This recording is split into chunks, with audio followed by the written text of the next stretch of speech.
Harry Potter and the Philosopher's Stone by J.K. Rowling. Chapter 8. The Potions Master. There, look. Where? Next to the tall kid with the red hair. Wearing the glasses. Did you see his face? Did you see his scar? Whispers followed Harry from the moment he left his dormitory next day. People queuing outside classrooms stood on tiptoe to get a look at him, or doubled back to pass him in the corridors again, staring. Harry wished he wouldn't, because he was trying to concentrate on finding his way to classes. There were 142 staircases at Hogwarts. Wide sweeping ones, narrow rickety ones, some that led somewhere different on a Friday, some with a vanishing step halfway up that you had to remember to jump. Then there were doors that wouldn't open unless you asked politely or tickled them in exactly the right place, and doors that weren't really doors at all but solid walls just pretending. It was also very hard to remember where anything was, because it all seemed to move around a lot. The people in the portraits kept going to visit each other, and Harry was sure the coats of armour could walk. The ghosts didn't help either. It was always a nasty shock when one of them glided suddenly through a door you were trying to open. Nearly Headless Nick was always happy to point new Gryffindors in the right direction, but Peeves the Poltergeist was worth 2 locked doors and a trick staircase if you met him when you were late for class. He would drop waste paper baskets on your head, pull rugs from under your feet, pelt you with bits of chalk, or sneak up behind you invisible, grab your nose and screech, "Got your conk!" Even worse than Peeves, if that was possible, was the caretaker, Argus Filch. Harry and Ron managed to get on the wrong side of him on their very first morning. Filch found them trying to force their way through a door, which, unluckily, turned out to be the entrance to the out-of-bounds corridor on the 3rd floor. He wouldn't believe they were lost, was sure they were trying to break into it on purpose, and was threatening to lock them in the dungeons when they were rescued by Professor Quirrell, who was passing. Filch owned a cat called Mrs. Norris, a scrawny, dust-coloured creature with bulging lamp-like eyes, just like Filch's. She patrolled the corridors alone. Break a rule in front of her, put just one toe out of line, and she'd whisk off for Filch, who'd appear wheezing 2 seconds later. Filch knew the secret passageways of the school better than anyone, except perhaps the Weasley twins, and could pop up as suddenly as any of the ghosts. The students all hated him, and it was the dearest ambition of many to give Mrs. Norris a good kick. And then, once you had managed to find them, there were the lessons themselves. There was a lot more to magic, as Harry quickly found out, than waving your wand and saying a few funny words. They had to study the night skies through their telescopes every Wednesday at midnight and learn the names of different stars and the movements of the planets. 3 times a week they went out to the greenhouses behind the castle to study herbology with a dumpy little witch called Professor Sprout, where they learnt how to take care of all the strange plants and fungi and found out what they were used for. Easily the most boring lesson was History of Magic, which was the only class taught by a ghost. Professor Binns had been very old indeed when he had fallen asleep in front of the staff room fire and got up next morning to teach, leaving his body behind him. Binns droned on and on while they scribbled down names and dates and got Emeric the Evil and Yorick the Oddball mixed up. Professor Flitwick, the charms teacher, was a tiny little wizard who had to stand on a pile of books to see over his desk. At the start of their first lesson, he took the register, and when he reached Harry's name, he gave an excited squeak and toppled out of sight. Professor McGonagall was again different. Harry had been quite right to think she wasn't a teacher to cross. Strict and clever, she gave them a talking to the moment they had sat down in her first class. Transfiguration is some of the most complex and dangerous magic you will learn at Hogwarts, she said. Anyone messing around in my class will leave and not come back. You have been warned. Then she changed her desk into a pig and back again. They were all very impressed and couldn't wait to get started, but soon realised they weren't going to be changing the furniture into animals for a long time. After making a lot of complicated notes, they were each given a match and started trying to turn it into a needle. By the end of the lesson, only Hermione Granger had made any difference to her match. Professor McGonagall showed the class how it had gone all silver and pointy, and gave Hermione a rare smile. The class everyone had really been looking forward to was Defence Against the Dark Arts, but Quirrell's lessons turned out to be a bit of a joke. His classroom smelled strongly of garlic, which everyone said was to ward off a vampire he'd met in Romania and was afraid would be coming back to get him one of these days. His turban, he told them, had been given to him by an African prince as a thank you for getting rid of a troublesome zombie, but they weren't sure they believed this story. For one thing, when Seamus Finnegan asked eagerly to hear how Quirrell had fought off the zombie, Quirrell went pink and started talking about the weather. For another, they had noticed that a funny smell hung around the turban, and the Weasley twins insisted that it was stuffed full of garlic as well, so that Quirrell was protected wherever he went. Harry was very relieved to find out that he wasn't miles behind everyone else. Lots of people had come from Muggle families, and, like him, hadn't had any idea they were witches and wizards. There was so much to learn that even people like Ron didn't have much of a head start. Friday was an important day for Harry and Ron. They finally managed to find their way down to the Great Hall for breakfast without getting lost once. "What have we got today?" Harry asked Ron as he poured sugar on his porridge. "Double potions with the Slytherins," said Ron.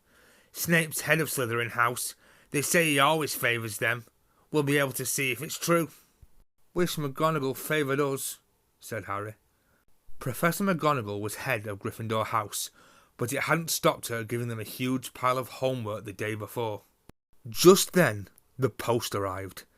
Harry had got used to this by now, but it had given him a bit of a shock on the first morning when about 100 owls had suddenly streamed into the Great Hall during breakfast, circling the tables until they saw their owners and dropping letters and packages on their laps. Hedwig hadn't brought Harry anything so far. She sometimes flew in to nibble his ear and have a bit of toast before going off to sleep in the owlery with the other school owls. This morning, however, she fluttered down between the marmalade and the sugar bowl and dropped a note onto Harry's plate. Harry tore it open at once. "Dear Harry," it said, in a very untidy scrawl. "I know you get Friday afternoons off, so would you like to come and have a cup of tea with me around 3? I want to hear all about your first week. Send us an answer back with Hedwig. Hagrid." Harry borrowed Ron's quill, scribbled, "Yes, please, see you later," on the back of the note, and sent Hedwig off again. It was lucky that Harry had tea with Hagrid to look forward to, because the potions lesson turned out to be the worst thing that had happened to him so far. At the start of term banquet, Harry had got the idea that Professor Snape disliked him. By the end of the first potions lesson, he knew he'd been wrong. Snape didn't dislike Harry. He hated him. Potions lessons took place down in one of the dungeons. It was colder here than up in the main castle, and would have been quite creepy enough without the pickled animals floating in glass jars all around the walls. Snape, like Flitwick, started the class by taking the register, and, like Flitwick, he paused at Harry's name. Ah, yes, he said softly. Harry Potter, our new celebrity. Draco Malfoy and his friends Crabbe and Goyle sniggered behind their hands. Snape finished calling the names and looked up at the class. His eyes were black like Hagrid's, but they had none of Hagrid's warmth. They were cold and empty, and made you think of dark tunnels.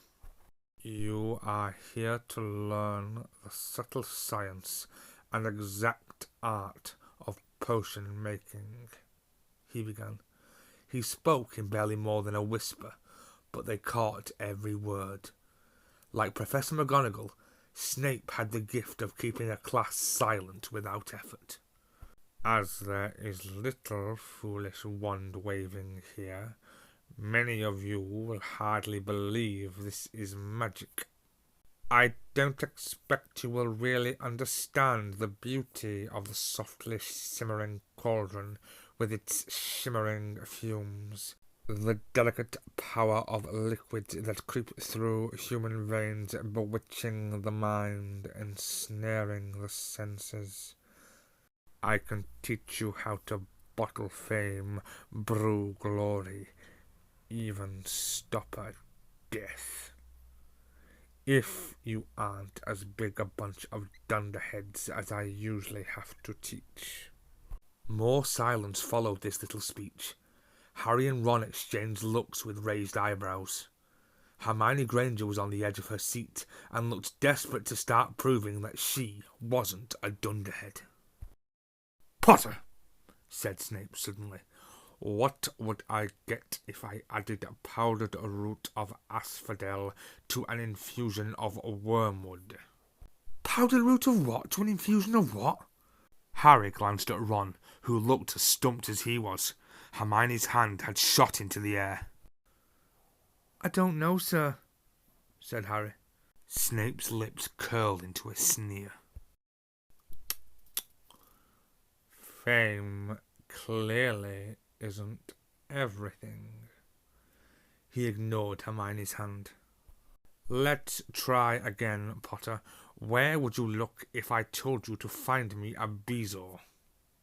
Hermione stretched her hand as high into the air as it would go without her leaving her seat. But Harry didn't have the faintest idea what a bezoar was. He tried not to look at Malfoy, Crabbe and Goyle, who were shaking with laughter. I don't know, sir. Thought you wouldn't open a book before coming, eh, Potter? Harry forced himself to keep looking straight into those cold eyes. He had looked through his books at the Dursleys, but did Snape expect him to remember everything in 1,000 magical herbs and fungi? Snape was still ignoring Hermione's quivering hand. What is the difference, Potter, between Monkshood and Wolfsbane? At this, Hermione stood up, her hand stretching towards the dungeon ceiling.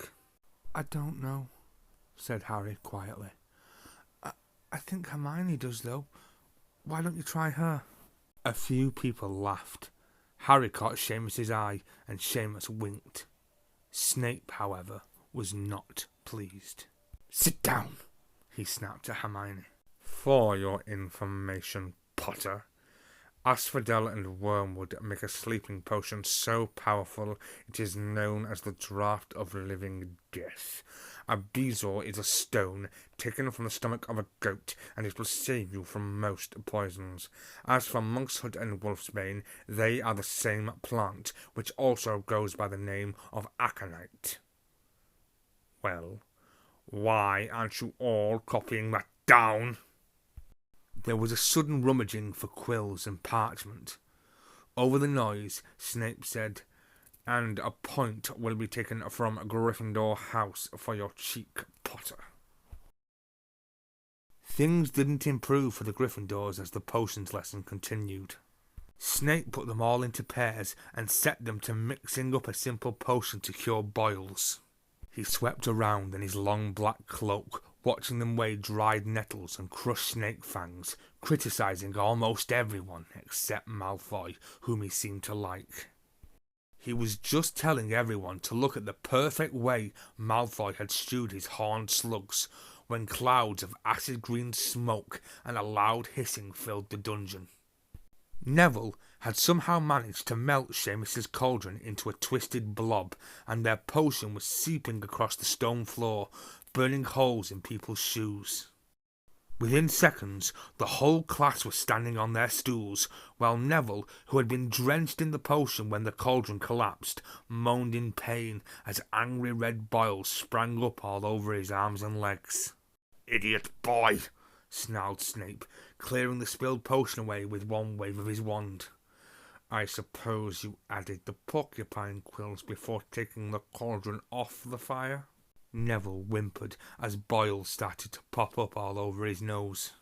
"Take him to the hospital wing," Snape spat at Seamus. Then he rounded on Harry and Ron, who had been working next to Neville. "You, Potter, why didn't you tell him not to add the quills? Thought he'd make you look good if he got it wrong, did you? That's another point you've lost for Gryffindor." This was so unfair that Harry opened his mouth to argue, but Ron kicked him from behind their cauldron. "Don't push it," he muttered. "I've heard Snape can turn very nasty." As they climbed the steps out of the dungeon an hour later, Harry's mind was racing and his spirits were low. He'd lost 2 points for Gryffindor in his very first week. Why did Snape hate him so much? "Cheer up," said Ron. "Snape's always taking points off Fred and George. Can I come and meet Hagrid with you?" At 5 to 3, they left the castle and made their way across the grounds. Hagrid lived in a small wooden house on the edge of the Forbidden Forest. A crossbow and a pair of galoshes were outside the front door. When Harry knocked, they heard a frantic scrabbling from inside and several booming barks. Then Hagrid's voice rang out, saying, "Back, Fang, back!" Hagrid's big hairy face appeared in the crack as he pulled the door open. "Hang on," he said. "Back, Fang!" He let them in, struggling to keep a hold on the collar of an enormous black boarhound. There was only one room inside. Hams and pheasants were hanging from the ceiling. A copper kettle was boiling on the open fire, and in the corner stood a massive bed with a patchwork quilt over it. "Make yourselves at home," said Hagrid, letting go of Fang, who bounded straight at Ron and started licking his ears. Like Hagrid, Fang was clearly not as fierce as he looked. "This is Ron," Harry told Hagrid, who was pouring boiling water into a large teapot and putting rock cakes onto a plate. "Another Weasley, eh?" said Hagrid, glancing at Ron's freckles. "I spent half my life chasing your twin brothers away from the forest."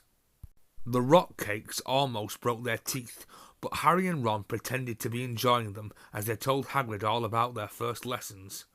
Fang rested his head on Harry's knee and drooled all over his robes.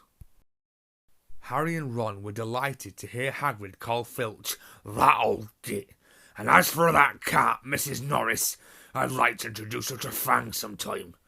Do you know, every time I go up to the school, she follows me everywhere. Can't get rid of her. Filch puts her up to it." Harry told Hagrid about Snape's lesson. Hagrid, like Ron, told Harry not to worry about it, that Snape liked hardly any of the students. "But he seemed to really hate me." "Rubbish," said Hagrid. "Why should he?" Yet Harry couldn't help thinking that Hagrid didn't quite meet his eyes when he said that. "How's your brother, Charlie?" Hagrid asked Ron. "I liked him a lot. Great with animals." Harry wondered if Hagrid had changed the subject on purpose. While Ron told Hagrid all about Charlie's work with dragons, Harry picked up a piece of paper that was lying on the table under the tea cosy. It was a cutting from the Daily Prophet. Gringotts break-in latest. Investigations continue into the break-in at Gringotts on the 31st of July. Widely believed to be the work of dark wizards or witches unknown, Gringotts goblins today insisted that nothing had been taken. The vault that was searched had in fact been emptied the same day. "But we're not telling you what was in there, so keep your noses out if you know what's good for you," said a Gringotts spokesgoblin this afternoon. Harry remembered Ron telling him on the train that someone had tried to rob Gringotts, but Ron hadn't mentioned the date. "Hagrid," said Harry, "that Gringotts break-in happened on my birthday. It might have been happening while we were there." There was no doubt about it. Hagrid definitely didn't meet Harry's eyes this time. He grunted and offered him another rock cake. Harry read the story again. The vault that was searched had in fact been emptied earlier that same day. Hagrid had emptied Vault 713. If you could call it emptying, taking out that grubby little package. Had that been what the thieves were looking for? As Harry and Ron walked back to the castle for dinner, their pockets weighed down with rock cakes they'd been too polite to refuse, Harry thought that none of the lessons he'd had so far had given him as much to think about as tea with Hagrid. Had Hagrid collected that package just in time? Where was it now? And did Hagrid know something about Snape that he didn't want to tell Harry?